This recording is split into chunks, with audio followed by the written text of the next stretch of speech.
very large and you found challenging to look after them, please put what that was. Can you see the first slide okay? Yeah. Okay, good. So let me just check. Elaine, does this advance okay? Or am I going to have... At the moment, I've just got your screen and it's not in the slideshow. Okay, can you see a picture of a helicopter? Nope, I can see your title slide. Yes, I can now. Okay, we're going to have to do it on this format then. Okay, cool, no problem. So I'm going to be talking about patients who have trauma, who are morbidly obese. And as Elaine introduced me, I am a consultant in emergency medicine working in Coventry. I'm the major trauma clinical lead, and I'm also a pre-hospital doctor. So the aims and objectives of today are going to be to review a clinical case, and that will illustrate some of the challenges of looking after patients who are morbidly obese.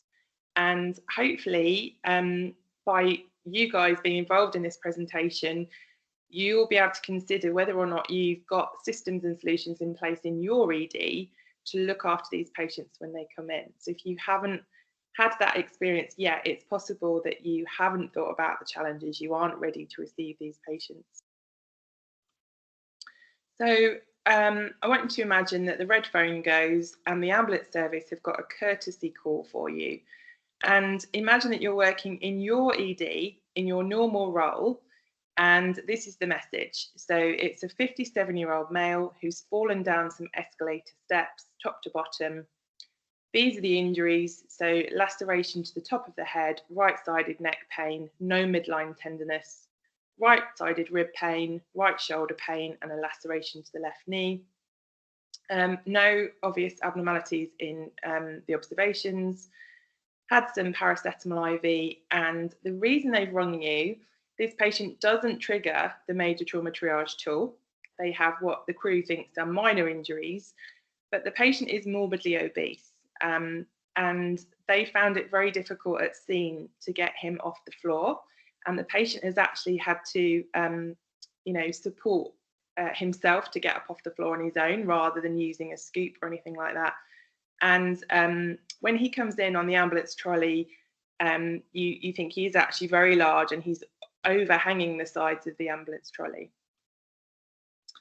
So in ED, he's sat bolt upright. He can't lay flat because he feels short of breath, and that would be normal for him. He would normally sleep upright. And it's a very difficult transfer across to the ED trolley, as you can imagine. And you think that probably the best way is to ask the patient to move across themselves with some assistance. And when doing that, the main pain is localized to the right shoulder and the right chest. So findings on the primary survey, we've just listed the positive findings. So right-sided chest wall tenderness, an abrasion to the right flank, no abdominal tenderness, no midline C-spine tenderness, but when you ask them to move the neck to the left and right, there's pain in the right sternocleidomastoid muscle. Pain in the thoracic and lumbar spine, but at this moment in time, you don't really have enough people to move the patient and assess the spine because you're going to need to do a log roll really, and the patient isn't very happy laying flat either. However, 5 out of 5 in all 4 limbs with normal sensation and right shoulder and left knee pain that you're thinking it's very difficult to examine those, so I'm definitely going to get x-rays on those. And the vital signs, again, completely normal. So a bit more history. So you do your ample history. So that's allergies, medications, past medical history, last ate and drank, and the events. So I'm not going to do it in order, but the events really are he slipped at the top of the escalators and he rolled all the way down in a kind of roly-poly manner. And the last weight he had was 180 kilograms, and that makes his BMI about 60 because he's quite short. He has obstructive sleep apnea, as well as probably some obesity, hyperventilation syndrome, and he has to use a CPAP machine at night, otherwise he doesn't get any sleep at all. He has type 2 diabetes and hypertension. He has sciatica, left-sided, which hasn't been worsened since the fall. He has asthma on inhalers, but never had a hospital admission, depression, anxiety on medication, and you're very, very pleased that he is not on any anticoagulants. So you sort of go into your normal, okay, what would I do for a trauma? I would get some IV access, I get some bloods off. IV access is challenging, but possible. You do a pain score, and the pain in his chest and his shoulder is 8 out of 10. He's already had a gram of paracetamol from the ambulance crew, so you're going to give some morphine. So you prescribe 10 milligrams of morphine. And now you want to think about imaging. So I want you to think, what are you going to do? So are you going to do some plain films? Are you going to do a CT?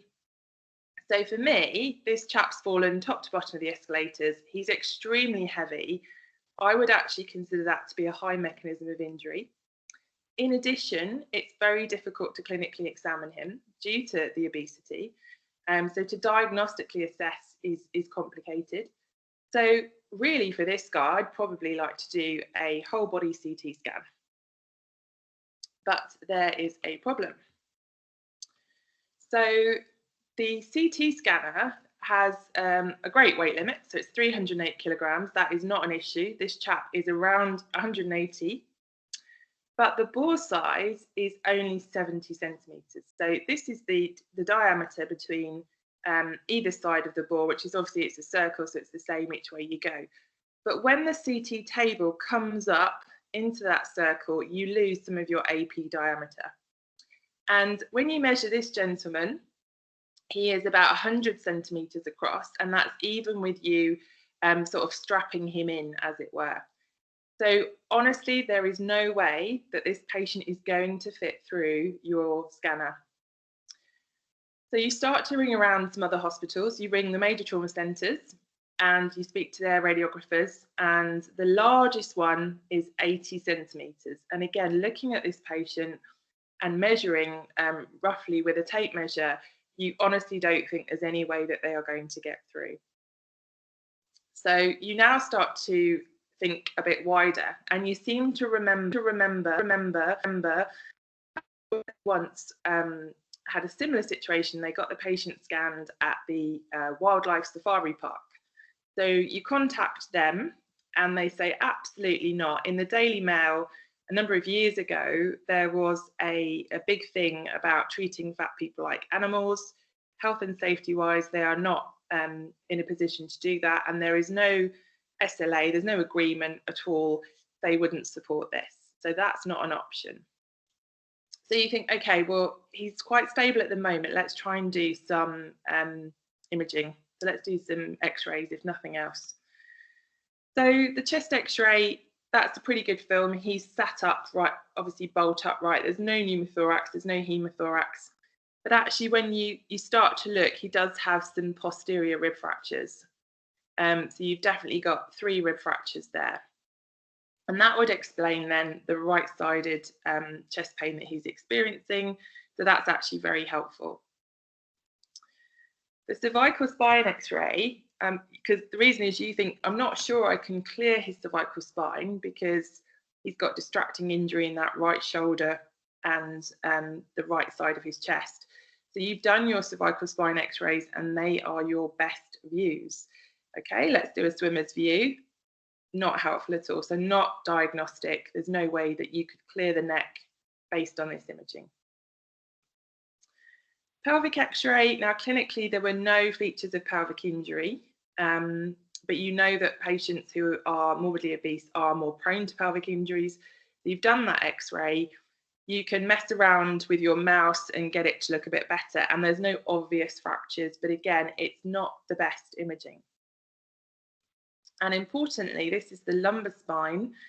This is the best image that you can get, and this is not, it's not possible to exclude a fracture at all based on this imaging. And as you can imagine, the thoracic spine imaging is even worse because of the soft tissue involved there. So we've got the chest x-ray, which was helpful. The pelvic x-ray was probably helpful. The spinal imaging, not helpful at all. You've also got a shoulder x-ray, which is normal, and a knee x-ray, which is normal. So have a think now, what are you going to do with this patient? It's 9 o'clock at night now. The patient's vital signs remain normal. The pain's a bit better after that morphine. What are you going to do with this patient? Are you going to send them home? Are you going to keep them in ED for longer? Are you going to admit them under a specialty? And if so, which specialty will accept this patient? And what are you going to do about the fact that you haven't excluded a spinal injury in this patient? So just have a think now, what would you do in that situation? So this patient is admitted to the ED obs ward.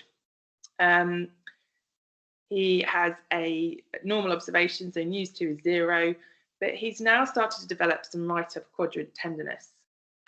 So we can't get a CT scan, so we asked the radiologist to do a bedside ultrasound, and unfortunately they have difficulty getting any quality images at all. So again, we're not really able to exclude an injury. So we asked the general surgeons to review, and as you can imagine, they examine, they say, well, his observations are stable, he's got no peritonitis, there's no guarding, let's do serial blood, serial examination, call us if he deteriorates.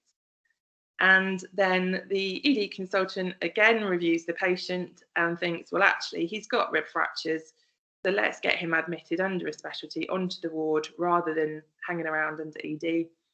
So he's seen by cardiothoracics and admitted with a view of obviously managing his rib fractures. The pain team come and see him. Obviously, we're a bit concerned. We don't want him to keep having morphine and that to accumulate, which will happen. So he has a nerve block for his rib fractures. So we've still really got some risk-benefit analysis to do here, because we know he's got right-sided rib fractures, but we haven't excluded an abdominal injury, as we normally would do with a CT. And whilst we're not too worried about the cervical spine, he is complaining of thoracic and lumbar spine pain. And when you did a log roll, you needed about 7 people to do that. He did have thoracic and lumbar spine tenderness, and it was pretty much all the way down. So we haven't excluded a spinal fracture, but we've got a problem, because he's not happy laying flat. He wants to be sat upright. So, you know, should we be spinally immobilizing this patient on the basis he may or may not have a fracture, he may or may not have an unstable fracture, versus the fact of, with his obesity, his obstructive sleep apnea and his rib fractures, he is at extremely high risk of developing respiratory failure. So what are you going to do? You're going to immobilize him, you're going to put him, you know, manual in line from the neck. Are you going to have him on bed rest, perhaps with a bit of a tilt on the bed? Or are you going to say, actually, risk-benefit analysis is for him to be sat up and bolt upright to enable him to breathe effectively? So the decision, and it was a multidisciplinary decision between a few consultants, was, do you know what, risk-benefit analysis, we're going to not spinally immobilise him. So day 3, the physiotherapist sits the patient out on the edge of the bed, and he says he can't feel his legs. So based on the neurology, we now suspect he has a spinal cord injury because of an unstable T-spine fracture, and it seems to be the level sort of T3, T4 when we do our neurological examination. So this is obviously very, very upsetting. And the team, it's the weekend, they start to explore imaging again at other sites. So they start to think, actually, could we squash him into the scanner that had a diameter of 80 centimetres? You know, could we try some other sites further afield? So they do that. There's nothing more than 80 centimetres. But one of the radiographers on call says, well, we do have a treatment radiotherapy scanner in the trust that's a bit bigger. We could try that. And they use the scanner, and the patient nearly gets stuck in the scanner. They do obtain some images, but in the debrief afterwards, it was not appropriate to use that scanner, so it shouldn't have been used, even though it did come back with some diagnostic imaging. So on CT, which is quite interesting, isn't it, to compare with the clinical assessment and the plain imaging. So the patient has There's 5 rib fractures on the right that are fractured in 2 places, so that we'd call that a flail. 2 rib fractures on the left, which clinically are not an issue at all. This patient is not complaining of any pain on the left, no pain on palpation. And then we've got this chance fracture at T3-4 with narrowing of the spinal cord consistent with a cord compression or contusion, and that obviously explains the injury now. So it's an unstable fracture that when the patient sat out himself on the edge of the bed without any assistance, that's caused movement of the fracture and a spinal cord injury. So interestingly, no problem with the neck, which we didn't think there was, and no problem in the abdomen, which we were worried about. Now, there is no possibility at all of this patient having an MRI. Obviously, the next step would be MRI imaging to look at the cord. That's not going to be an option in any trust. And so the spinal surgeons assess the patient. They say they don't think he's appropriate for spinal fixation. Again, the risks of surgery for this patient would be far greater than anything else. He's referred to the spinal cord injury centre, which will obviously take him later on for rehab. And unfortunately now he is committed to bed rest. So he's going to be in a heads up position, a semi-recumbent position, because there's no way he can lay completely flat. But he will need to be having alignment roles with a full team of nurses. And he will not be allowed to obviously move. He'll be on bed rest for 6 weeks. So you can kind of guess what might happen next. So by day 9, he has developed respiratory failure. He's non-compliant with his CPAP overnight. The critical care team perform a trial of non-invasive ventilation, which fails, and he's intubated. He has an early tracheostomy. He develops ventilator-associated pneumonia. And the other concern is that he has some necrotic tissue in his neck fold, just from the sort of adipose tissue in the skin around that neck and being immobile, and so he's referred to tissue viability. Now, this gentleman is now a pure respiratory problem, really. He doesn't have any neurogenic shock or any obvious other complications from his spinal cord injury. And he's going to be a very, very long wean. And so he is referred to his local hospital critical care unit, because from an ITU perspective, it's not a complicated case. And that allows him to receive care closer to home and nearer to his family. But unfortunately, he's there for about a month and then continues to worsen in his respiratory function and is on an end-of-life care pathway and dies. So I think this case is really sad, because had this chap, he's only in his 50s, had he have had a normal BMI or a near normal BMI, then you can see that his journey would have potentially been very different. So in the sense of diagnosis, treatment, not developing a spinal cord injury, having fixation, not developing respiratory failure. So I think, these sorts of cases are important, and it's important to share this learning so that we can think ahead. What can we do to prepare for these patients before they come to our ED? So just generally to think about obesity and trauma, we know that there is an increasing problem in the UK. So obesity is defined as a BMI of more than 30 and morbid obesity as more than 40. And this guy's BMI was around 60.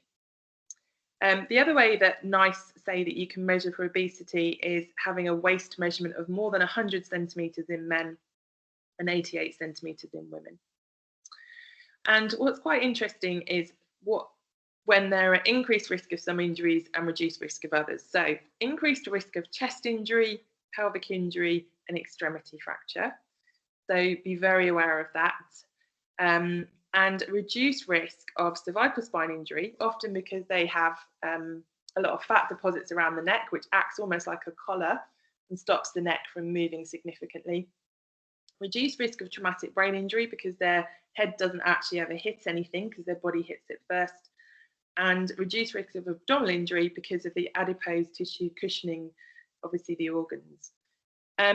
But because of their comorbidities, because of all the challenges that they present, an obese patient has 6 times increased mortality compared to a normal weight person following trauma, which obviously is not acceptable. So I've listed here some of the challenges of looking after a patient who is morbidly obese.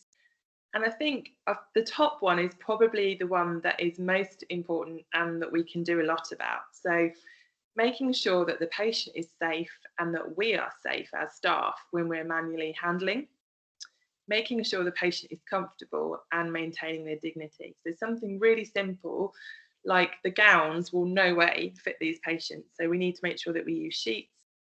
And when we're talking about, the challenges, so if we're saying, this patient doesn't fit through the CT scanner, thinking about, how that patient will feel as we're talking about these things in front of them.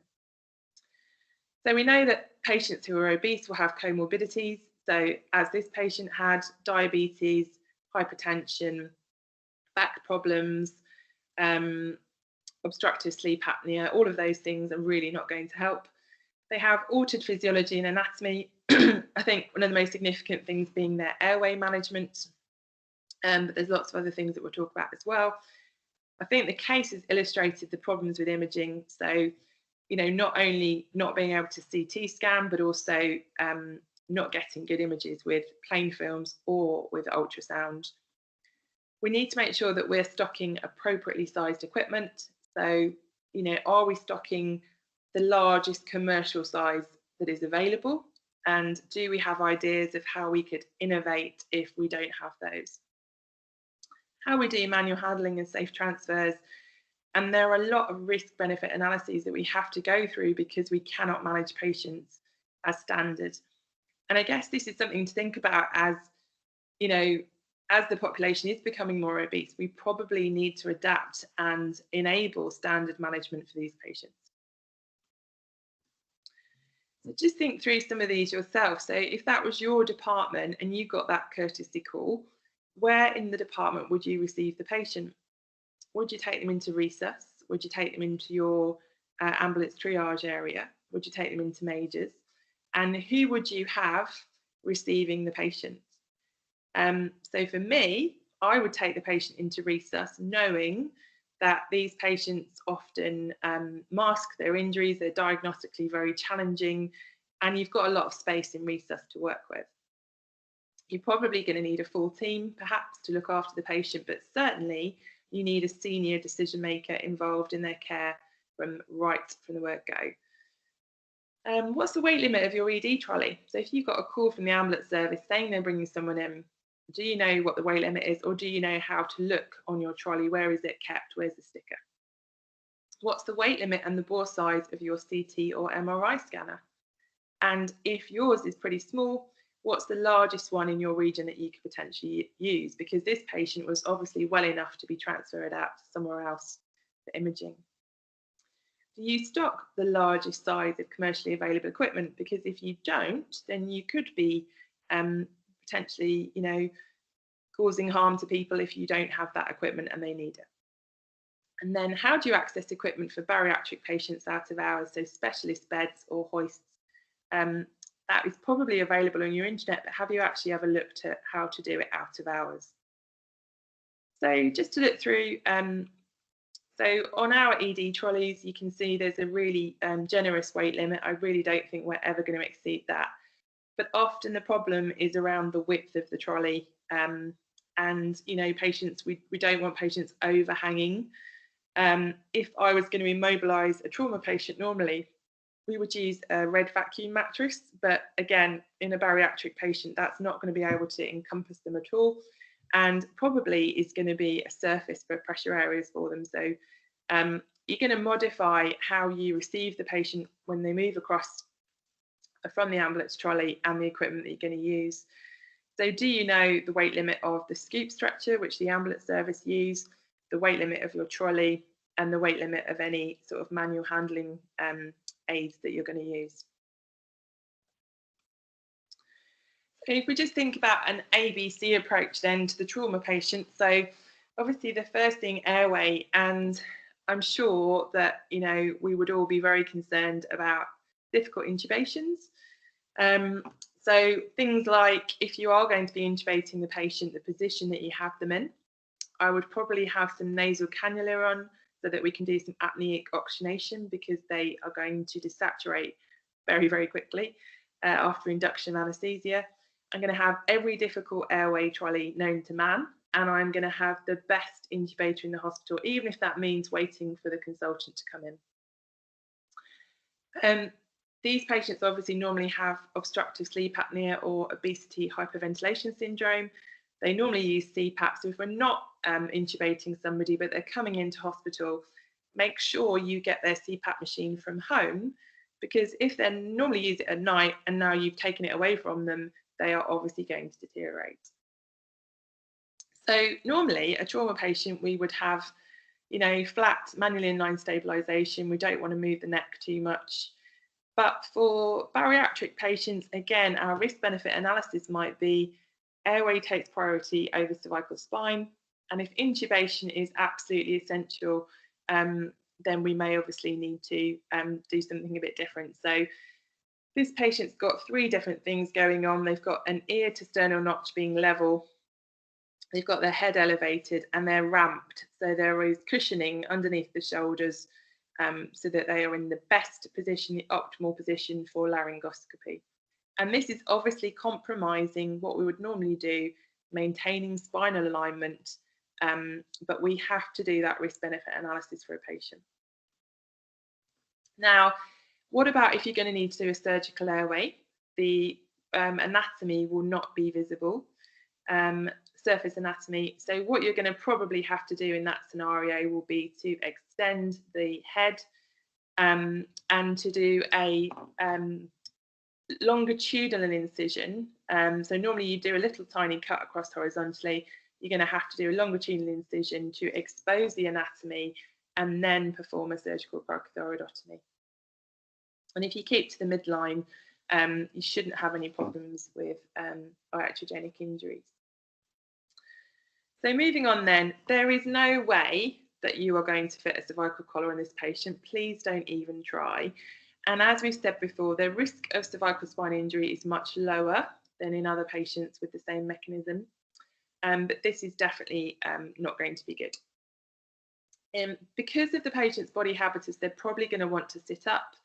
If you can, try and get them as low as possible, so have them obviously tilted. It's only when you get to about 40 degrees that you're going to be putting a load on the spine. So if you can try and keep it below that, then that will be best. Let's think about breathing stuff. So if this patient needs a thoracostomy, so let's say they are peri-arrest and you're thinking that they could have bilateral tension pneumothoraces, or they're in cardiac arrest, you're going to need to perform thoracostomies. Are you going to go high? Because obviously the abdominal contents and the abdominal fat will probably raise the diaphragm. You're going to need to perform a large incision because you're going to be going very deep. You want to have long Spencer Wells forceps. And probably you need to be making sure that you are wearing full PPE, including a gown, because it will be a very invasive procedure compared to your normal thoracostomies. And obese patients are more likely to get wound infections, so I would give them prophylactic antibiotics. They would something like coamoxiclav, unless they were penicillin allergic. Other stuff about B, so if I've got a patient with rib fractures who is obese, they are going to be more prone to respiratory failure. So I'm going to involve the pain team very early on. If you don't have a pain team, then it would be your duty anaesthetist to think about performing blocks on this patient, because the other thing is that they may accumulate opiates because of their adipose tissue. And it's highly likely the patient's going to need supplementary oxygen if they do have a chest injury. So moving on to C. So this is the T-pod pelvic binder, and it is the largest commercially available binder that you have. So just have a think, do you stock this? Because let's say you have an obese patient and you only stocked the Prometheus splint, which is only small, and you were asked to say to the coroner, or why didn't you use the pelvic binder? You'd probably be hard to justify it. So do you need to think about the stock that you have? And if the patient is still too large, which this guy would have been, and you can't use any pelvic binder at all, then you're going to go back to the old school use of a sheet. But the problem with a sheet is that when you knot the sheet, that will again increase the circumference of the patient. And if you're only just about to get through the CT scanner and then you add a sheet with a knot, that may cause a problem. So just bear that in mind if you're having to use the sheet. You can't use big clips because you won't fit through the CT scanner if there was a chance. So vascular access obviously could be challenging. You're probably going to get the ultrasound machine out to do peripheral cannula. You're going to think about asking your anaesthetist to perform a subclavian line if you have, a peri-rest or life-threatening trauma. And if you're going to be using intraosseous access, you're going to be going for humeral access. And the LD needle of the EZ-IO is 45 millimeters long. So for most patients who are morbidly obese, you will need to do a cut down over the humeral area first before you then use the EZ-IO drill to insert the cannula. So cut down first if you have a lot of soft tissue around the humerus. And blood pressure cuffs, so do you stock the largest blood pressure cuff that's available? So a large adult is a size 12. But actually there is a blood pressure cuff called Thigh, which is size 13. So you need to make sure that you've got the largest one available. And if you can't get it around the patient's bicep area, could you use the calf area as an alternative? Another thing, when you're doing your bloods, have a think about whether or not the patient needs a CK, creatinine kinase. Often it's been a prolonged extrication, whether that was from a vehicle or from a house, and they may actually be starting to get some rhabdomyolysis, as you get with elderly people who've been laying on the floor for a long time. So have a think about that. And also make sure that you group and save or cross-match the patient, because if they do need surgery, they have a greater risk of bleeding during operations. So thinking about D then, and thinking about what equipment do you have to transfer the patient.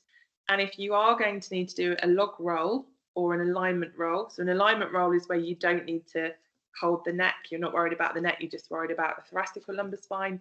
You're going to need a lot more people, and you're going to need to make sure that the patient is safe and that they're not going to roll off the side of the trolley. So think about how you would do that. It's not easy at all, and how you keep yourself safe and the patient safe. And then E, thinking about extremities. So obese patients can have terrible fractures and you can't see them from the surface. So because of the degree of soft tissue, you won't spot deformity, you won't spot swelling. So have a really good examination of the patient, make sure you palpate properly, make sure you get them to actively move. And if you have any doubt at all, just get an x-ray, because obviously you will see fractures on these images. So anything at all, very low threshold. The other thing is that patients have lots of skin folds and they can have injuries within the skin folds. So you're going to have to do a systematic search. So do they have any wounds that you can't see because they're in the folds? I think we've talked probably enough about imaging, but what is the weight limit of your CT? What is the bore size? And within the West Midlands Trauma Network, we're really keen to do some more work on looking at regionally, what are our best options? So Sarah Graham has sent round a message to lots of people asking. We haven't had responses from everybody. If you are at a hospital, could you get together as a team, find this information out and come back to us? That would be really helpful. So you're wanting to look at weight, but you're wanting to look at bore size. And when you talk to radiographers or radiologists, they know exactly what you're talking about when you mention those words. I've actually done a piece of work looking at private providers of scans. A lot of people advertise that they do bariatric imaging, And then when you actually go into them and you speak to them, it's not. They've got the same size scanners as we've got. They provide a nice service for the patient in that they have dignity, and they're well looked after. But actually the scanners are not any bigger. So the next piece of work for me is to go to the people who make the CT scanners and say, can you tell me what's the biggest CT scanner that you make, and where have you put these scanners in the UK? So that's the stage that I'm at the moment, because when you look around, there isn't anything much bigger than 80 centimetres. And actually, as time goes on, technology goes on, they're making the rings smaller because they produce better quality images. So if your patient needs to go to theatre, you need to make sure that you ring ahead and that the theatre team fully understand the size of the patient. And the best thing to do is to ask the theatre coordinator to come down to where the patient is, because there's nothing like seeing the patient themselves to understand. And certainly we've had a case where we explained the patient had a BMI of over 50, that they were morbidly obese, but they were still surprised when the patient arrived at how very large they were.